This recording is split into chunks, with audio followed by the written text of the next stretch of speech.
এশিয়ার ১০০ বিজ্ঞানীর মধ্যে জায়গা করে নিলেন এ রাজ্যের দুই বিজ্ঞানী, সুমন চক্রবর্তী এবং সংঘমিত্রা বন্দ্যোপাধ্যায়।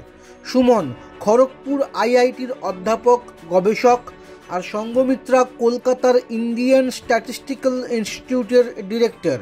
সদ্য প্রকাশিত হয়েছে এশিয়ান সায়েন্টিস্ট ম্যাগাজিনের ৮ম সংস্করণ।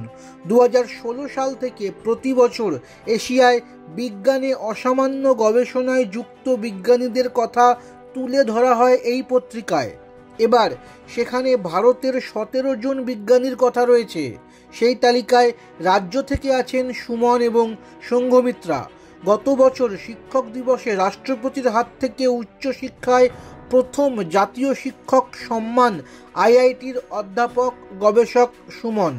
তার fluid mechanics and thermal science নিয়ে গবেষণার জন্য দেশে বিজ্ঞানের সর্বোচ্চ শান্তিস্বরূপ ভাটনগর সম্মানও পেয়েছেন ইনফোসিস পুরস্কার ২০২২।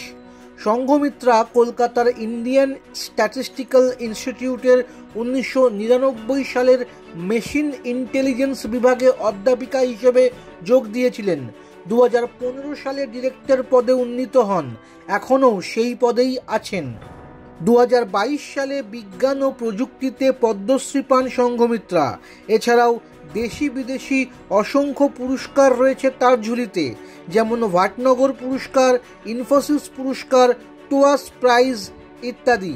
বর্তমানে Sanghamitra artificial intelligence, machine learning, soft and evolutionary computation, data মাইনিংয়ের মতো বিজ্ঞান প্রযুক্তি ক্ষেত্রের বিভিন্ন গবেষণায় যুক্ত রয়েছেন।